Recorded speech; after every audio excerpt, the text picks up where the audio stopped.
Bom dia!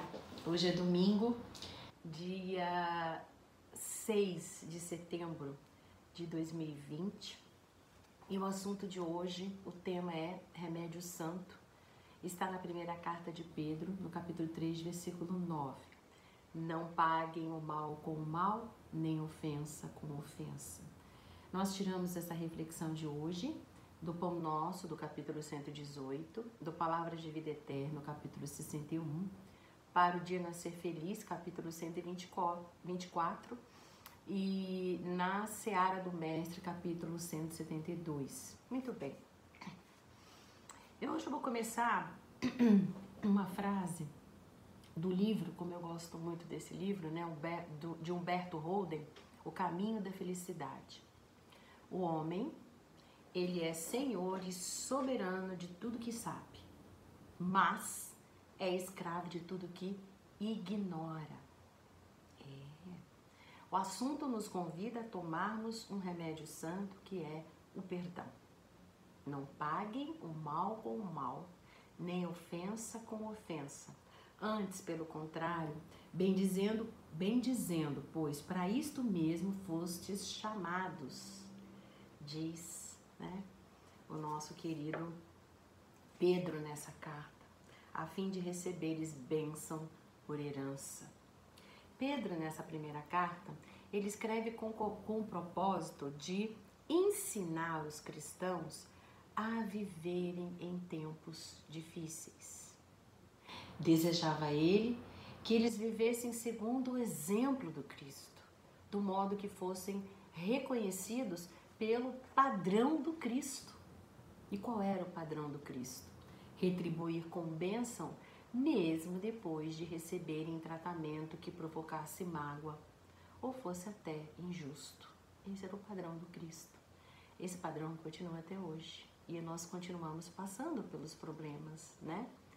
E aí eu lembro uma historinha que talvez eu já tenha contado em alguma outra reflexão, mas ela cai bem nesse assunto e deve ser repetida. Conta-se do livro História ao Entardecer, do William Cândido Neto. Essa pessoa, né, ela escreveu vários livros, ela é maravilhosa, ela acabou de falecer, acho que tem umas 2 semanas, né, que ela desencarnou. Conta-se que um amigo veio do interior passar um fim de semana com seu amigo de infância, aqui na Grande São Paulo. E levantaram-se cedo para ir à padaria, comprar pães e passaram no jornaleiro. O amigo ficou muito intrigado ao ver a forma como o jornaleiro o tratou, porque ele tinha sido cordial, falou bom dia, né? Pediu o jornal, lhe entregou o dinheiro nas mãos, mas o que o jornaleiro fez? Ele, seco, ríspido, não disse nada, jogou o jornal e o troco, que caiu até pelo chão, e permaneceu carrancudo. Vendo vários outros jornaleiros nas esquinas próximas, ele ficou indignado e ele perguntou por que ele não trocava de jornaleiro. E olha a resposta dele, que serve para o nosso assunto de hoje. Eu não quero que aquele jornaleiro ou qualquer outra pessoa decidam por mim quem eu devo ser ou como eu devo agir. Aí diz o William Cândido Neto, né? Esse homem resolveu ser o agente da sua vida e não o reagente. E nós? Ser feliz faz parte da nossa história, sim, e se perpetua tanto quanto nós permitirmos. Basta que nós recusemos qualquer convite que nos façam para deixarmos de ser felizes. E amigos, perdão é nos tornar agente da própria vida. Muito bem. Amigos, vamos permitir que Jesus nos domine por dentro. Emmanuel, no livro Pão Nosso, nos fala que as amarguras, perseguições, calúnias, brutalidades, desentendimentos, elas são velhas, diz ele, figurações que atormentam as almas da terra. Mas, queridos, a fim de contribuirmos na extinção exatamente dessas coisas, é que Jesus, o nosso Senhor, nos chama a engrossar as suas fileiras. O cristão, ele é um ponto vivo de resistência ao mal, onde quer que nós formos posicionados pelo Pai de amor, né? Que é o nosso Deus, né? Então, fiquemos alertas. Alguns sentimentos precisam ser primeiro racionalizados para que não ganhem vida própria e tornem mais um motivo de sofrimento. Essa frase está no livro Berço de Luz. Muito bom esse livro. É de Vinícius. Eu vou repetir essa frase porque é interessante. Alguns sentimentos nossos, eles precisam que nós usemos a razão, a compreensão, o pensar, para que ele não ganhe vida própria. Quando ele ganha vida própria, torna-se mais um problema, mais um motivo de sofrimento, né? A falta de perdão, gente, pode nos levar a um ciclo vicioso, extremamente danoso, tanto para aquele que recebe, né, como para aquele que participa. Qualquer um dos dois que participarem dessa falta de perdão. O livro de Michel, que a gente pode chamar Michael, né, Oldum, no seu livro Diga-me Onde Dói e Eu Te Direi Por Quê. Olha, interessante o nome do livro. Diga-me onde dói e eu te direi por quê. Quer dizer, as tuas dores, os teus sintomas, né, denunciam quem você é. Como é teu pensamento e teu sentimento. E muitas vezes a gente não imagina. Muitas vezes nós dizemos que eu perdoo fácil, não, eu não guardo mágoas, não guardo ressentimentos. Lógico, a gente quer ser assim, não é? A gente quer falar para as pessoas, mas tem alguns sintomas no nosso corpo que denunciam, que mostra para as pessoas e para nós mesmos que nós não estamos. Nós estamos talvez perdoando da boca para fora. Nós até pensamos, queremos, mas não ainda sentimos, né? Então, Michael Oldum, ele relata doenças provindas da falta de perdão. E tem várias delas. E eu peguei aqui algumas, as principais, as mais corriqueiras. Olha só. Os males do sistema respiratório. Os problemas do sistema respiratório nos fala da nossa, olha como ele diz, dificuldade para nos proteger perante o mundo exterior. Da dificuldade que temos de encontrarmos reações adaptativas diante de agressões eventuais. Então, quem tem problemas respiratórios, ele tem dificuldade de se adaptar às situações que estão à sua volta, às agressões que estão à sua volta, né? E elas são eventuais, mas elas podem se dividir em agressões reais, alguém realmente foi injusto, gritou, xingou, como a gente viu, né? Mas também tem as imaginárias. As imaginárias, ele diz que são as que nós criamos, né? Com as nossas interpretações equivocadas do que se apresenta numa situação. Por exemplo, nós passamos por um lugar e uma pessoa conhecida, a gente fala bom dia, ela responde rispidamente, sai correndo, ou não fala. E a gente já cria, né, mágoas, raivas, ressentimentos, percebe? E às vezes a gente não sabe o que está passando com aquela pessoa, né? E é importante isso, ele disse inclusive essas, né, que nós criamos. Ou seja, como na história, o rapaz resolveu perdoar. Ele resolveu escolher ser feliz. Ele resolveu ser agente da própria vida e não reagente, né?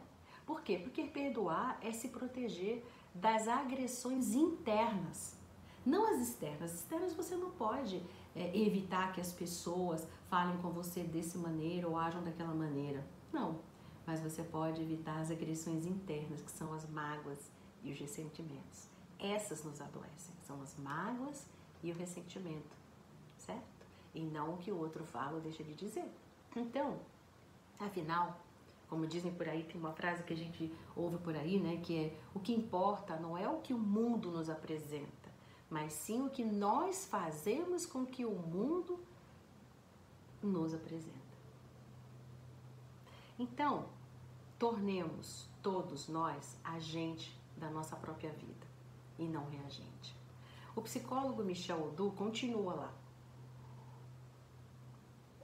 dizendo dos males respiratórios. Ele disse que significa que nós não conseguimos ou não queremos fechar as feridas da nossa vida. E dessa forma, esse sintoma fala, denuncia as nossas eventuais tristezas, ressentimentos, rancores, né? De termos dificuldade ou até mesmo recusa em esquecer, ou seja, em perdoar. Até mesmo do nosso desejo de acertar as contas. Da próxima vez, quando ele passar por mim, eu é que não vou falar com ele. Não é assim? A gente já quer se vingar, de acertar as contas. Da próxima vez eu vou dizer isso e aquilo, não é? O segundo males, né, os males que ele começa a dizer é do fígado. Geralmente, a pessoa que não perdoa e tem uma emoção principal dela é associada à cólera. Então, essas que reagem diante das situações da vida com cólera, elas vão apresentar males do fígado. Males do intestino grosso é que nós retemos as coisas, impedimos que elas se vão, que elas partam da vida da gente, né? Por exemplo, um amor, né? Que acabou há muito tempo e a gente tá ali, né? Pensando na pessoa com ódio, com raiva, checando lá no celular, nas páginas para ver o que ela tá fazendo, com o que ela tá saindo. Não dá nem chance para você mesmo viver uma nova vida. Dá oportunidade a outros, né, companheiros ou companheiras para chegar à sua vida. Raiva de um irmão. Às vezes você pergunta, por que você está com raiva do seu irmão? Nem lembra mais, né? Mágoa de um pai que humilhou quando era pequeno, na adolescência, na juventude. Ah, porque eu tenho culpa da doença da minha mãe, do meu pai, do meu irmão. E aquilo fica, todas essas coisas nos trazem males do intestino grosso, porque a gente não permite, a gente retém, guarda, né? Acidez, cólera recolhida e guardada. Dificuldade de cicatrização, não conseguimos esquecer as más experiências. Enfim, amigos, o Michael Due, nesse livro, ele fala diversas da falta de perdão. Conclusão, quando nós perdoamos alguém, mas nós não o compreendemos, ou a gente até compreende, mas não perdoa, entramos num ciclo que desequilibra a nossa mente e essa vai projetar no nosso corpo físico. Esse livro tem além do nome dele ser esse, né? Diga-me onde dói, eu te direi porquê. Embaixo, em letras minúsculas, tem assim, os gritos do nosso corpo, através dos sintomas e doenças, são as mensagens das emoções em desequilíbrio. Tô com tosse. Os gritos do nosso corpo, através dos sintomas e doenças, são mensagem das emoções em desequilíbrio. Então, amigos, como disse Vinícius naquele livro, O Berço, racionalizemos alguns sentimentos para que não ganhem vida própria e torne mais um motivo de sofrimento. Eu tô com tosse. A gente tem que ver o que dá a laringite, né? Geralmente as infecções de garganta, de laringe, estão relacionadas ao não conseguir falar alguma coisa para alguém, né? Ficar impedido de falar. Tem que raciocinar isso, ver o que tem, né? Na minha vida que eu não me impedi, que eu queria falar e não falei, né? O convite de hoje é para sermos sensatos. Somos arquitetos dos nossos padrões ou quadros mentais. Hamed, no livro Renovando Atitudes, ele fala assim: ficamos presos a monoideias. Ele nos ensina a desligarmos, né? Deixando-nos de nos alimentar com as emoções alheias, como fez o rapaz com o jornaleiro. Ele não quis se alimentar com as emoções do jornaleiro, né? Para isto, a regra básica é rechear a mente com outros pensamentos, não permitindo que estes pensamentos intrusos tomem conta da nossa mente, do nosso sentido e do nosso falar. Aí que é pior, né? Porque a gente preenche a mente com esses pensamentos intrusos. Olha o que ele fez, olha como ele disse, mas eu fiz isso anteontem. Um ano atrás ele falou assim. E aí a gente vai preenchendo, esses pensamentos intrusos vão preenchendo a nossa mente. E quando a gente vê, a gente já está falando, agindo de uma maneira que não engrossa a fila, né, de Jesus. Não é o padrão do nosso mestre, o padrão dos cristãos, né? Mais um exemplo. No livro O Sucesso é Ser Feliz, o psiquiatra, o Dr. Roberto Chinachique, ele fala assim, ele contou um caso. Conta-se que um homem perdeu 20 anos da sua vida cobrando uma divisão de bens da ex-mulher. Gastou muito dinheiro, energia com advogados, julgamentos, depressões, crises orgânicas. Bom, durante esse tempo sua vida transformou-se em um inferno. Não percebia que, conta lá o doutor, né, que se ele estivesse com a mente tranquila para se dedicar ao trabalho, ele recuperaria em 1 ou 2 anos no máximo o valor daqueles bens. E quando começava a namorar, ele passava o tempo todo reclamando da ex-mulher. Talvez ela tivesse realmente prejudicado aquele homem e a cobrança fosse um direito dele. Mas essa dívida do passado estava comprometendo o seu presente e o seu futuro. Teria sido muito mais prático desistir da briga e ficar desimpedido para novos interesses. Climas de guerra impedem as pessoas de fluir, de crescer e atingir, como ele diz, né, o livro é O Sucesso é Ser Feliz, o sucesso. Ou seja, para mim é a felicidade. Né? Climas de guerra não ajudam. Muitos não crescem por ser vingativos, conclui o Dr. Roberto. E os chineses, eles dizem o seguinte: quando nós partimos por uma vingança, preparem 2 covas. O vingativo também paga, com a própria vida, o preço da vingança. Afirma Joana de Ângeles, né, a mentora de Divaldo, que o perdão é sempre melhor para quem perdoa. O perdão liberta o ofendido dos laços mentais que mantinha com o ofensor. Finalizando, eu vou finalizar com o livro Perdão. O Perdão Altera os Destinos. É de Nelson Moraes, tá? Geralmente, quando a circunstância, prestem atenção, nos obrigam a uma convivência da qual não podemos nos furtar, é porque ela é necessária. Ela é necessária. E ele diz, olha o que ele fala, geralmente, o período dessa convivência, ele é determinado pelo tempo que nós levamos para compreendê-la. Então, vamos decidir com o padrão de Cristo, justo que fomos convidados, chamados a engrossar as suas fileiras, não pagando mal com mal, nem ofensa com ofensa, antes, pelo contrário, bem dizendo, pois como diz Pedro, para isto mesmo fomos chamados, a fim de recebermos a bênção por herança. Então, que vocês tenham um excelente feriado, né? Amanhã, 7 de setembro. Que vocês tenham um domingo lindo, maravilhoso, com esse sol, essa temperatura gostosa. Que vocês possam refletir um pouquinho mais sobre o perdão e que ela tenha sido essa reflexão boa para você, como foi para mim também. Abraços fraternos.